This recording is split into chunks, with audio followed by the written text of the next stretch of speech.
A very warm welcome to Curiously Education। आज 17 मई 2022 है, दिन है ट्यूसडे और आज हमारे टेबल पर हैं 5 इंपॉर्टेंट टॉपिक्स। तो लेट्स क्विकली क्रैक ऑन।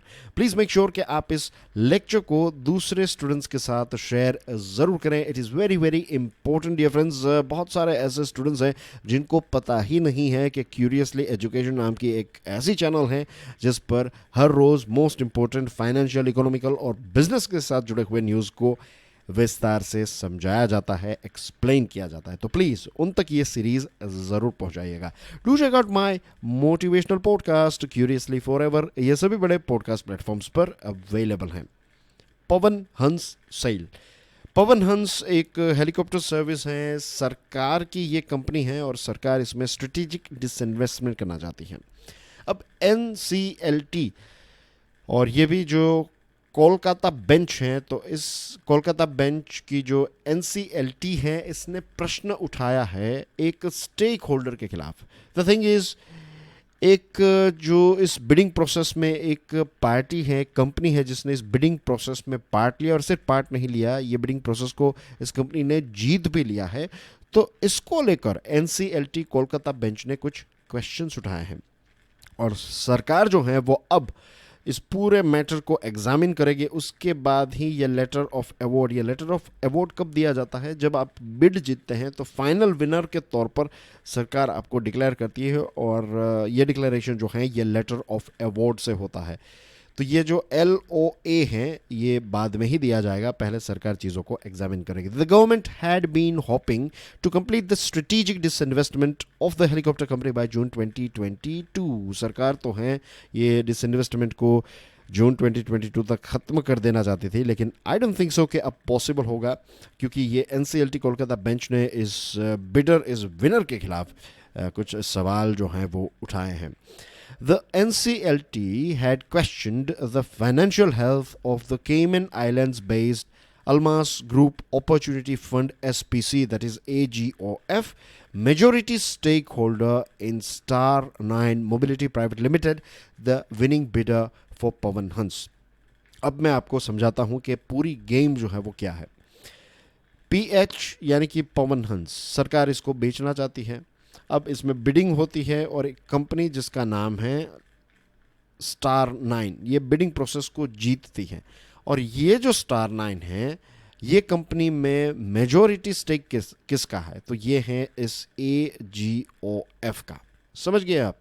तो ये जो AGOF है इसके ऊपर प्रश्न उठाया है NCLT ने। क्यों? The 22nd April NCLT order was in connection with Almas Global successful bid for 568 crore for EMC Limited in insolvency proceeding. EMC was admitted into the corporate insolvency resolution process on 12th November 2018 for defaulting 6,500 crore rupees loan. ये जो EMC है इसका case गया NCLT के पास, क्योंकि 6,500 करोड़ की loan जो है ये इसमें डिफ़ॉल्ट कह दिया। डिफ़ॉल्ट यानी कि हम नहीं भर पाएंगे ऐसा बता दिया, तो इसको कहता है डिफ़ॉल्ट। नाउ 22nd अप्रैल NCLT का जो ऑर्डर है it was in connection with this Almas global successful bid for 568 crore for EMC limited in insolvency proceeding. ये जो EMC है तो इसमें सक्सेसफुल बिड की है 568 करोड़ की इस कंपनी ने। किस कंपनी ने? ये अल्मास ने। और अक्टूबर 2019 के बारे में अगर हम बात करें तो Almas resolution plan was approved October 2019। Company को पैसे पे करने थे but the company did not pay any amount except the bank guarantee. Bank guarantee pay कर दी, बाकी की जो अमाउंट पे करनी थी इस डील में वो इस अल्मास ने पे नहीं की है और इसकी वजह से रेजोल्यूशन प्रोसीडिंग्स जो हैं वो डिले हो चुकी हैं। The government had late last month approved 51% stake sale in helicopter services provider Pawan Hans along with the transfer of management control to Star 9 Mobility. अब सरकार ये पवन हंस को स्टार 9 मोबिलिटी को दे देना चाहती है, स्ट्रेटेजिक डिसइन्वेस्टमेंट करना चाहती है सरकार को इसमें इंटरेस्ट नहीं है, सरकार अपनी तरह से गलत नहीं है। लेकिन द थिंग इज़ कि ये जो कंपनी है इसने इससे पहले जो बिडिंग की थी इस EMC की बिडिंग में 568 करोड़ की बिडिंग इसने जीती थी। तो बैंक गारंटी दी, बाकी के पैसे नहीं दिए और ये प्रोसीडिंग जो है उसको डिले कर दिया। तो यहाँ पर भी ऐसा हो सकता है ना कि पवन हंस की डील में ये जो पैसे पे करने हैं, अब ये पूरी डील जो है ये हुई है 211.14 करोड़, डील नहीं हुई है सॉरी, बिडिंग जो है वो हुआ है 211.14 करोड़ रुपीस। सरकार ने इसकी जो एक रिजर्व प्राइस रखी थी कि मिनिमम 199.92 करोड़, पकड़ लीजिए 200 करोड़ में सरकार इसको बेचना चाहती थी, उससे 11 करोड़ ज़्यादा मिले हैं। अब ये टाइम पर देंगे नहीं देंगे दैट्स अ डिफरेंट क्वेश्चन, क्योंकि जो लास्ट केस में हुआ था ऐसा ना हो। तो इस चीज़ को लेकर कोलकाता एनसीएलटी ने प्रश्न उठाया है और अब इस चीज़ को सरकार एग्जामिन करेगी। आई होप ये एक चीज़ जो है वो आपको क्लियर हो चुकी होगी। तो दिस इन्वेस्टमेंट जो है ना, इट्स नॉट दैट ईजी। इसमें ऐसी भी कंपनीज आ जाती हैं और फिर सवाल खड़े होते हैं और प्रोसेस जो है वो थोड़ी और लंबी हो जाती है। VPN, not going too much deep into it, ये थर्ड या फोर्थ अपडेट होगी वीपीएन के साथ जुड़ी हुई। अब सरकार के एक ऑफिशियल ने यह कहा है कि हम कंपनीज को क्या कह रहे हैं, वीपीएन प्रोवाइडर्स को सिर्फ इतना ही कह रहे हैं कि आप सिर्फ रिकॉर्ड रखिए 5 सालों तक का, और जब भी लॉ एनफोर्समेंट एजेंसीज को ज़रूरत पड़ेगी तो हम आपको कहेंगे और उस टाइम पर आपको डेटा प्रोवाइड करना है। इस ऑफिशियल ने यह भी कहा कि सरकार जो है ये प्रॉपर चैनल्स को ही फॉलो करेगी। ऐसा नहीं है कि सरकार CERT-IN का इस्तेमाल करते हुए आपको बिना पूछे सारी इन्फॉर्मेशन जो है वो एक्सेस करेगी, नहीं। मेटी ने ये कहा है कि या तो कोर्ट का ऑर्डर लिया जाएगा या तो कोर्ट से अप्रूवल लिया जाएगा, तब जाकर इन्फॉर्मेशन कलेक्ट की जाएगी, या फिर सेक्शन 69, अगर कोई इमरजेंसी सिचुएशन आ गई तो आईटी एक्ट में सेक्शन 69 है, इसके माध्यम से सरकार जो है वो इमरजेंसी बेसिस पर डेटा एक्सेस कर सकती है।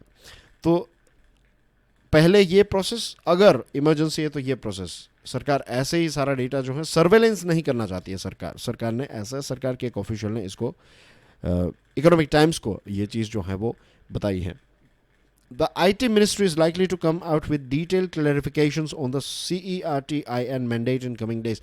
आने वाले समय में IT मिनिस्ट्री या फिर आप कह सकते हैं गवर्नमेंट ऑफ इंडिया जो है वो ये CERT ने जो VPN कंपनीज के बारे में जो एक बात बताई है कि आपको 5 साल तक का डेटा जो है वो रखना है, थिंग्स लाइक दैट। और बहुत सारी VPN कंपनीज ने ये कहा कि अगर सरकार ऐसा करने पर हमें मजबूर करेगी तो हमारे पास कोई ऑप्शन नहीं होगा, हमें VPN सर्विसेज जो है वो इंडिया में बंद करनी पड़ेगी, या फिर हमारा ऑपरेशन जो है वो बंद करना पड़ेगा, हमें दूसरी मार्केट में ही जाना पड़ेगा, या फिर जहाँ पर हम ऑपरेट करें वहाँ पर करेंगे, इंडिया में हम अपना बिजनेस जो है वो बंद कर देंगे, क्योंकि ये चीज़ जो है वो हमारे लिए पॉसिबल नहीं हो पाएगी। ऐसी बहुत सारी कंपनीज ने ऐसी अपनी एक हकीकत जो है वो सरकार के सामने रखी थी, या फिर न्यूज़ चैनल्स में ये चीज़ें जो हैं वो हमें जानने को मिली थी। अब देखते हैं कि आगे क्या होता है। सरकार एक क्लैरिफिकेशन इस चीज़ को लेकर आने वाली है। Core sector inflation, as we know dear friends, core sector में कितनी चीज़ें आती हैं, कौन सी इंडस्ट्रीज़ हैं? 8 इंडस्ट्रीज़ हैं, इज़न्ट इट? तो कौन कौन सी हैं ये बताइए, ये आपके लिए क्वेश्चन है। राइट, 1 2 3 4 5 6 7 8 नाम आपको प्रोवाइड करने हैं कमेंट सेक्शन में। Right, core sector inflation. अब स्टील, सीमेंट, इसी के साथ जो मजदूरी के जो वेजेस हैं, तो ये सारी चीज़ों में एक उछाल हमें देखने को मिला है। और इससे क्या होगा कि जो सरकार इंफ्रास्ट्रक्चर प्रोजेक्ट्स, जो कंस्ट्रक्शन के प्रोजेक्ट्स जैसे कि हाईवेज, रेलवेज और low cost housing sector etcetera को बूस्ट करना चाहती हैं, this are going to become expensive. Contractors जो हैं वो सरकार के पास गए हैं और कहा है कि हमें कॉस्ट जो है उसको रीवर्क करना पड़ेगा। 15 से 20% जितना खर्च जो है वो बढ़ जाएगा या फिर बढ़ चुका है। तो इसकी वजह से जो आपने लेट्स से कि 100 करोड़ का कोई प्रोजेक्ट है, तो अब ये प्रोजेक्ट जो है ये 120 करोड़ या फिर 130 करोड़ में ख़त्म होगा, तो आपका तो नुकसान होगा ना कॉन्ट्रैक्टर का। तो मिनिस्ट्रीज़ के पास वो गए हैं और कहा है कि लेट्स रीवर्क द प्राइस। वैसे क्या होता है कि जो सरकारी कॉन्ट्रैक्ट्स होते हैं उसमें एक 10% तक का रिवीजन का एक क्लोज भी होता है, लेकिन यहाँ पर जो एक उछाल है ये 15 से 20% ज़्यादा है। तो 15 से 20% जितना है, तो ये जो 10% की रेंज है उससे ज़्यादा है, तो इसी वजह से इसको फिर से रीवर्क किया जा सकता है। होलसिम अदानी डील की स्क्रीन पर आप देख सकते हैं कि ये होलसिम के हेड हैं end of course mister Adani हैं। तो ये स्विट्ज़रलैंड की बिल्डिंग मटेरियल कंपनी है होलसिम, और इनकी एक डील हुई है अदानी के साथ। $6.38 बिलियन की ये डील है, और इस डील में ऐसा होगा कि ये जो अदानी ग्रुप है, इट हैज़ साइंड, होलसिम जो है इसने संडे को अदानी ग्रुप के साथ एक बाइंडिंग एग्रीमेंट साइन किया है to sell its business in India. जो 63% अंबुजा सीमेंट में जो स्टेक है होलसिम का, तो ये अब अदानी ख़रीद रही है। और इसी के साथ ये जो होलसिम के सीईओ हैं जैनिश, तो उनका कहना यह है कि ये टैक्स फ्री ट्रांजैक्शन होगा। टेक्निकल चीज़ों की वजह से it's going to be tax free, उनको यही आशा है। he said that you never know if any complication arises, अगर कोई इश्यू होता है, ऐसा कुछ होता है, तो that's a different thing, वरना हमारी आशा यही है कि हमें 6.4 बिलियन स्विस फ्रैंक्स मिलेंगे, that is equivalent to $6.38 billion. तो ये एक बहुत बड़ी डील हुई, और ये न्यूज़ में भी काफ़ी कवर की गई थी, तो मैंने सोचा कि आपको इसके बारे में पता होना चाहिए। एक छोटी सी चीज़ है, अब इसके और ज़्यादा डिटेल्स में जाने की ज़रूरत इसलिए नहीं है क्योंकि ये एक प्राइवेट कंपनी की डील है, इस वजह से, ठीक है। श्रीलंका की बात करें दोस्तों, वी नो कि श्रीलंका की फाइनेंशियल सिचुएशन बहुत ही ख़राब है। वहाँ पर पेट्रोल की क्राइसिस हैं, as you can see on your screen, एक लंबी लाइन है।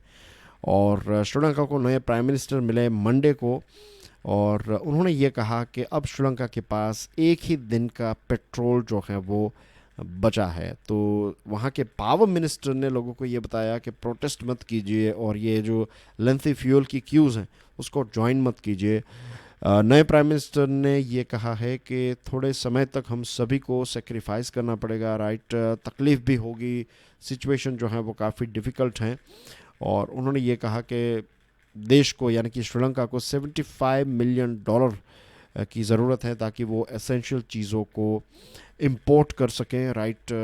इंडिया ने क्रेडिट लाइन दी है, और इसकी वजह से आने वाले कुछ दिनों के अंदर फ्यूल जो है वो वहाँ पर पहुँच जाएगा। फ्यूल की 2 शिपमेंट्स, पेट्रोल की 2 शिपमेंट्स और 2 डीजल की शिपमेंट्स जो हैं वो इंडिया वहाँ पर भेजने वाला है।